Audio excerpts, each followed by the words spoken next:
Hello বন্ধুরা, কেমন আছেন সবাই? আশা করি সবাই আল্লাহর রহমতে অনেক অনেক ভালো আছেন। আজকে আমরা দেখব আমাদের ইসলামটা কত সুন্দর। আর ইসলামের কথা বললেই কিন্তু আমাদের মসজিদের কথা সবার আগে চলে আসে। তো আজকে আমরা দেখব বিশ্বের এমন কয়েকটি মসজিদ যেগুলা সৌন্দর্য দেখলে আপনারা বিস্মিত হয়ে যাবেন। আশা করি ভিডিওটি সম্পূর্ণ দেখবেন, তাই ভিডিওটাকে লাইক এবং চ্যানেলটি সাবস্ক্রাইব করে দিন। তো চলেন শুরু করা যাক আজকের ভিডিও।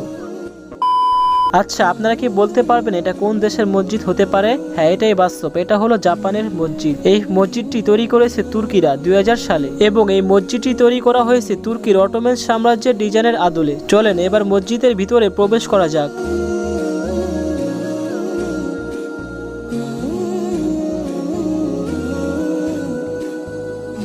জাপানের গুটি কয়েকজন মুসলিমের মধ্যে যে এরকম মসজিদ আছে এটা ভাবতে অসাধারণ লাগে। মসজিদটির বাহিরের অংশ যেমন দেখতে সুন্দর, তেমনি ভিতরের অংশ দেখতে অসাধারণ। আপনাদের কেমন লেগেছে অবশ্যই কমেন্টে জানাবেন। এরপরেই চলে আসে চীনের মসজিদ, যেটা ডংকুয়ান মসজিদ নামে পরিচিত। এটা উত্তর এবং পশ্চিম চীনের সব থেকে বড় এবং সুন্দরতম মসজিদ এবং এটা হলো এই মসজিদের অজুখানা, যা কিন্তু দেখতে খুবই অসাধারণ লাগছে। চলেন এবার মসজিদের ভিতরে প্রবেশ করা যাক। মসজিদটা দেখতে কিন্তু খুবই অসাধারণ। চলেন আপনাদের একটু ভিউ দেখাই।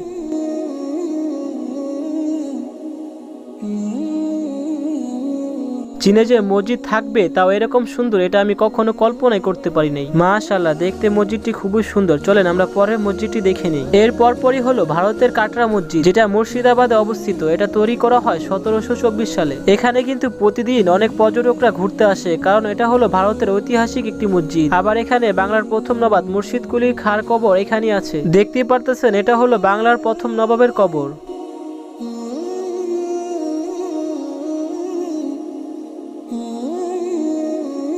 এর পরপরই হলো তুরস্কের আব্দুল হামিদ মসজিদ, যাকে জান্নাতি মসজিদও বলা হয়ে থাকে। বিভিন্ন তথ্য মতে জানা যায় পবিত্র কোরআনে সূরা বাকারার 22 নম্বর আয়াত থেকে অনুপ্রাণিত হয়ে এই মসজিদটি তৈরি করা হয়। সূরা বাকারার 22 নম্বর আয়াতে আল্লাহ তাআলা বলেন যে পবিত্র সত্তা তোমাদের জন্য ভূমিকে বিছানা এবং আকাশকে ছাদ হিসেবে স্থাপন করে দিয়েছেন, আর আকাশ থেকে পানি বর্ষণ করে তোমাদের জন্য ফল ফসল উৎপাদন করেছেন তোমাদের খাদ্য হিসেবে।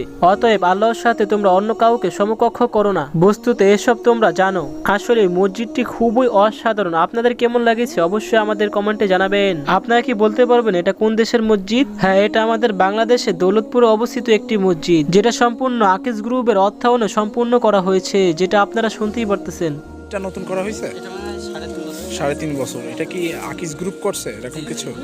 আর শুধুমাত্র আকিজ গ্রুপের অর্থায়নে না? আচ্ছা, তোমরা কি মাদ্রাসায় পড়ালেখা করো? আচ্ছা আচ্ছা আচ্ছা। এরপরে হলো মসজিদুল আকসা, যেটা ইসলামের প্রথম কিবলা ছিল। হযরত মুহাম্মদ সাল্লাল্লাহু আলাইহি ওয়াসাল্লাম বলে এখানে এক ওয়াক্ত নামাজ পড়লে অন্যান্য মসজিদের তুলনায় 1000 গুণ বেশি সওয়াব পাওয়া যায়। আর এটা হলো মসজিদুল আকসার ভিতরের অংশ, যেটা দেখতে কিন্তু খুবই সুন্দর।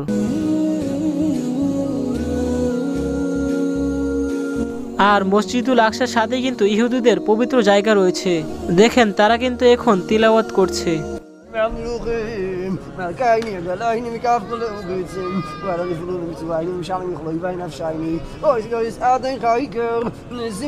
তো এই ছিল বিশ্বে কয়েকটি সুন্দর মসজিদ। আজকে এ পর্যন্তই। সবাই লাইক সাবস্ক্রাইব করে দিন। আল্লাহ হাফেজ।